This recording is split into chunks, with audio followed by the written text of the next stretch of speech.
I recently listened to some recordings I made of myself.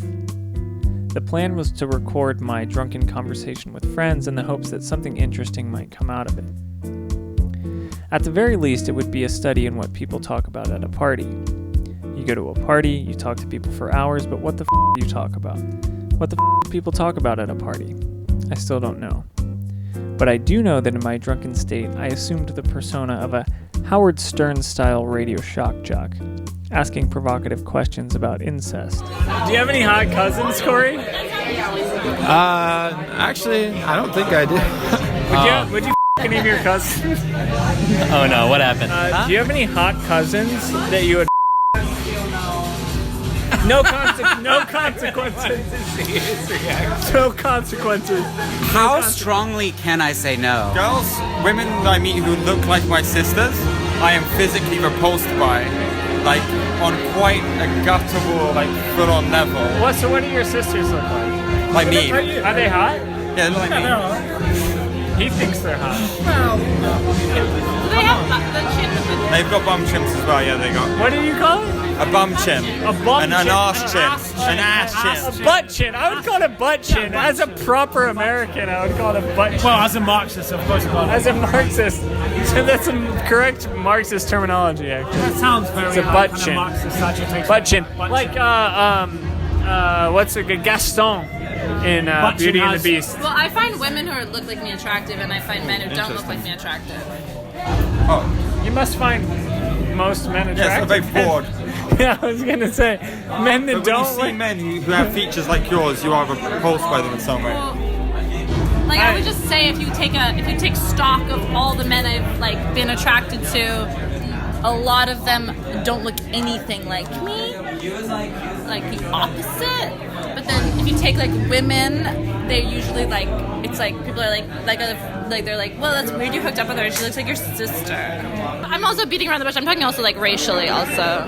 Racially? Yeah. So what you meant to say is that, like, You have a bias. basically white girls aren't in... you like girls that aren't white. No, I said the opposite of that. Oh, that okay. I thought... Well, what did you say? You said you like girls that are white, but you like men that aren't. Exactly. Yeah. Yeah. People were amused at first, but as the night wore on and as I descended further into drunkenness, the patience of my comrades began to wear thin. We were just talking about how stupid this all looks. What? You walking around with Me? your phone. Yeah. Really? Still trying to interview people. Yeah. Give us a second. I drank to excess that night. Upon listening to the recordings, I was a bit taken aback. I did not recall having many of the conversations that I had recorded. I was also a bit appalled by my own behavior. I was being rude, talking over people, and generally making a fool of myself. No, but I suspect you're probably waiting for something. You probably ordered something on Amazon recently, at least, that you're waiting for. You're waiting for the new episode of the Gilmore Girls to come out, or whatever it might be. I don't know, but you're waiting on something. You're definitely waiting on something. Tell us what you're waiting for. I mean, I have time-based things, but I think they're more active. But they're more, they're more active, I think, than passive. So I'm always working on this book, going through stages, and it's like a long process, like months, years. So I'm working towards that. Can you tell me a little more about your book? I've been losing a lot of weight recently. Yeah, I thought you were good. And I think honestly, you got like Lego Man. I mean that in the best way. I think I probably weigh less than I have all decade. How much do you weigh right now? I'm not quite sure, but I'm trying to. I had this weird fascination with. How do you feel about your body? With trying trying to reach 140 pounds. 140 pounds. I've been trying to do that for like 6-7 years, and I think I might do it in the next few days. So I'm waiting to. And then I'll get. But I want that feeling, because that's what I remember weighing when I was, I don't know, early 20s or something. Yeah. I just want that feeling of hitting that. But it's not really waiting. It's like something I'm working towards. What else? There's other things, but I'm always working towards things. It's different. Yeah. Always like trying to progress, non-stop progress. I don't know if life has any meaning without waiting. What are you waiting for? Plenty of things. You know, like what else is what is motivation if not waiting for something, right? Well, I think Working towards stuff, which I think is a bit different, like kind of passively waiting to like actively trying to reach a goal, right? I mean, what are you waiting for? Well, I guess that's a semantic thing. Like, you know, I think of being motivated as a form of waiting, right? You're still waiting for something to happen even when you're actively working towards it, you know? Yeah. Oh, I'll tell you what. No, I'll tell you what, actually. I have been waiting. And this is something... I was talking about this a lot last weekend.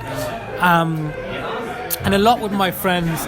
I've been like, I've kind of recommitted to like not masturbating. I think you need to stop masturbating.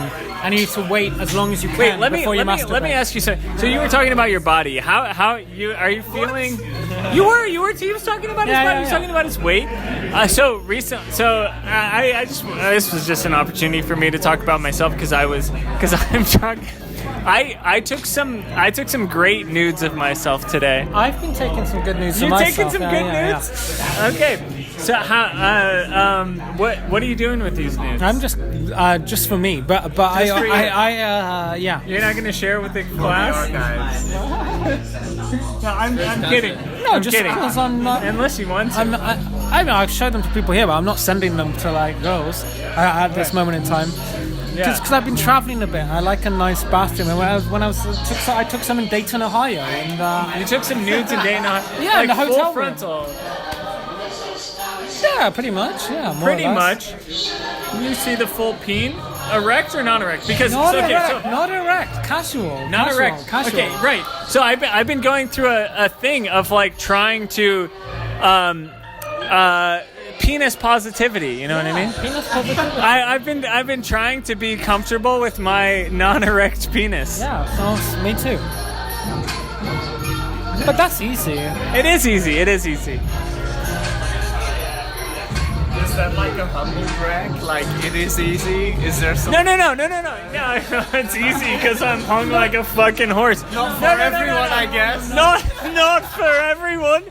It's easy for me when you look like this. No, not at all. No, but I do know what you mean. I want to look like, you know, well, I like the you know, the like kind of classical ideal of the nude, and the classical. Are you circumcised? Yeah. Because I'm brought up American, and the classical ideal of the nude. I am not. Is to have the classic. Well, that's disgusting. No, that's not right. No, I know. No, but I grew up in England where to be circumcised is very weird. Like it's very no one in England gets. Oh, in America, no one in England gets circumcised. No. In America, it's very common. Like most people in America. That's why I was circumcised. It's because very I'm American. like European to not be circumcised. I don't know if they do so much anymore though. I hear a lot of like anti-circumcision propaganda. The Red Scare girls of Times Square, all these people.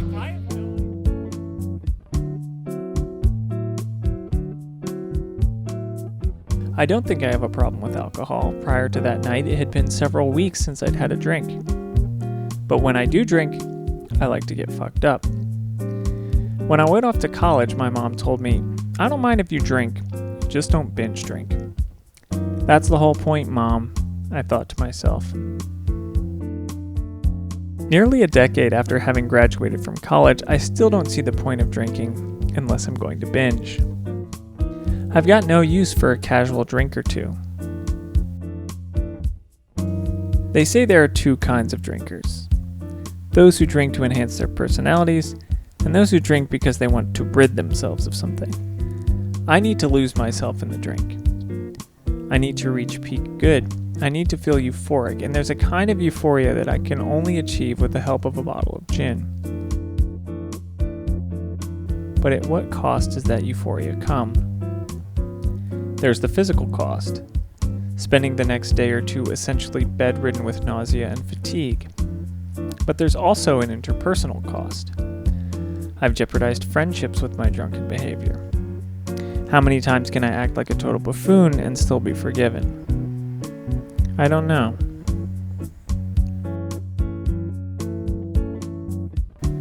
The euphoria is tempting, though. I suppose this is what drug addicts must feel like. Does that make me an alcoholic? I don't know.